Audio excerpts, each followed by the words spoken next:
Second কোশ্চেনে যে which is correct, নিচের কোনটা সঠিক? He casted his vote for you, he offered his vote for you, he cast his vote for you, he. আসসালামু আলাইকুম প্রিয় ভিউয়ার্স, অনেকদিন যাবত পর আজকে আপনাদের সামনে আমি আবারও যুক্ত হয়েছি নতুন আরেকটি কোনো ক্লাস নিয়ে। আজকে আমি যুক্ত হয়েছি কারেকশনের ক্লাস নিয়ে। তো আমি মনে করি কারেকশন আপনি যত বেশি প্র্যাকটিস করবেন তত বেশি আপনি গ্রামারে পারদর্শী হন। তো দর্শক, চলুন দেরি না করে শুরু করা যাক।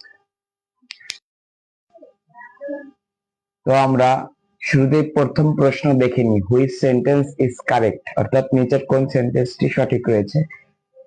তো প্রথমটা রয়েছে paper is made of wood, paper is made from wood, paper is made by wood, paper is made on wood. এটার সঠিক বাংলা হলো কাঠ থেকে কাগজ তৈরি হয়। তাহলে এই ক্ষেত্রে এই যে মেড অফ বা মেড ফ্রম বা মেড বাই বা মেড অন, এর ক্ষেত্রে একটা রুলস আছে।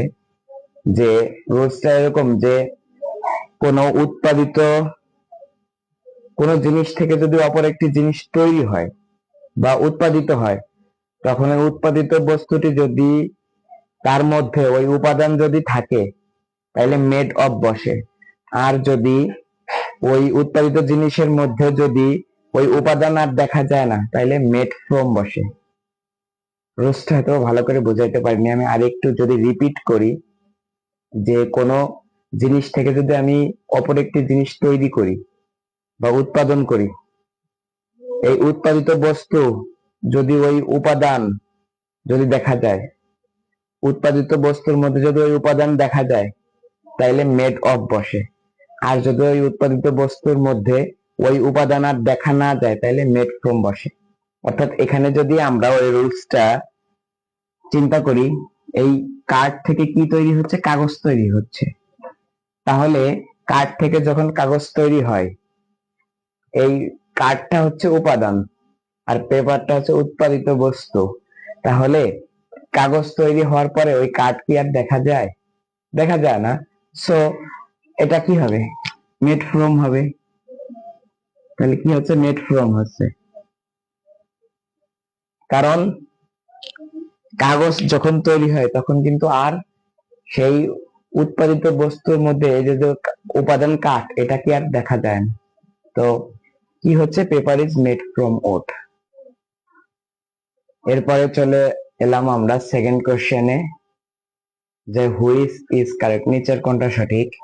হি casted his vote for you, he offered his vote for you, he cast his vote for you, he dropped his vote for you. মনে রাখবেন, vote শুধুমাত্র caste করা যায়, অফার বা ড্রপ কোনো কিছুই করা যায় না। ভোট শুধুমাত্র কাস্ট করা যায়। তাহলে কাস্ট করা হলে তাহলে সি আর হচ্ছে বি হচ্ছে কাটা। কারণ ভোট তার অফারও করা যায় না, ড্রপও করা যায় না। ভোট বলতে হ্যাঁ আমরা ওই ভোটকে বোঝাচ্ছি, ইলেকশনে যে ভোট হয় নির্বাচনে, সেই ভোটই। তাহলে ভোট কি করা যায় না? অফারও করা যায় না, আবার ড্রপও করা যায় না। তাহলে দুইটা বাদ। তাহলে বাকি থাকে এ আর সি। তাহলে এখানেও কাস্টেড, এখানে কাস্ট। মনে রাখতে হবে কাস্টের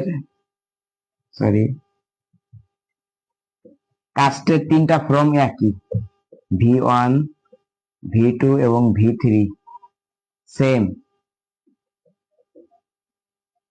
কারণ কাস্টের সাথে কোনো ইডি যোগ হয় না। এর V1 ও কাস্ট, V2 ও কাস্ট, V3 ও কাস্ট। তাহলে যদি এই কাস্টের সাথে যদি ইডি যোগ না হয় তাহলে এটাও বাদ। তাহলে বাকি থাকে কি? শুধু সি। তাহলে উত্তর আমরা কি পেয়ে গেলাম? সি।